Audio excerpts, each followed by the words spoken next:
గ్రామ సర్పంచ్ ఎన్నుకబడ్డ మాలోతు మన్ని తనుకయ్య గారికి, సరే వార్డు మెంబర్లు 8 మంది వార్డు మెంబర్లు వాళ్ళు ఎక్కడెక్కడ ఉన్నా అందరు మనోళ్ళే.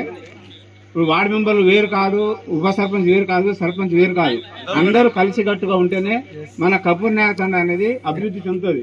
ఇక నా పట్టు నేనే, నీ పట్టు నేనే అని అనుకుంటే మీరు కొట్టాడు, ఇంకా పై అధికారులతో కొట్టాడి మన గ్రామ పంచాయతీకి ఎన్ని నిధులు తీసుకొస్తే మన గ్రామ పంచాయతీ అంత అభివృద్ధి చెందుతుంది. కాబట్టి మీరు ఎవరి పంతరం వాళ్ళు పోకుండా, ఇప్పుడు ఇన్ని రోజులు గడిచి అది అయిపోయింది, దాన్ని మీరు గుర్తు చేసుకోవద్దు. సర్పంచ్ వార్డు మెంబర్లు మీరు ఏ చేసినా 5 సంవత్సరాలు కలిసి చేయాలి, అదే మా కోరిక. ఇప్పుడు మీకు ఓట్లు వేసి గెలిపించిన ప్రతి ఒక్క ఓటర్ల కోరిక కూడా అదే.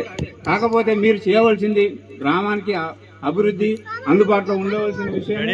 ఒకవేళ దేవుని దేవాలన మీరు కనుక మంచి అభివృద్ధి చేసి ఉంటే మళ్ళీ వార్డు మెంబర్లే కానీ, సర్పంచే కానీ, ఉప సర్పంచే కానీ, ఇప్పుడు ఎవరికో మన దాంట్లో వేరే వాళ్ళైతే లేరు, ఓసీ వాళ్ళైతే లేరు, అందరు మన ఎస్టీ క్యాస్ట్ వాళ్ళే, లంబడి వాళ్ళే ఉన్నాం. కాబట్టి అవకాశం వస్తుండొచ్చు, కానీ ఎవరు కొంత వారు పోకుండా అందరు కలిసి, అందరూ 8 మంది వార్డు మెంబర్లు, ఉప సర్పంచ్, అందరు కలిసి మీరు మంచిగా పనిచేసి గ్రామానికి అభివృద్ధి చెందేలాగా మీరు నిధులు కూడా తీసుకొచ్చి మంచి పేరు చేసుకోవాలని ఇది మా బాలనాయక తరఫున మా యొక్క మనవి. థ్యాంక్ యూ శంకర్ నాయక్ గారు.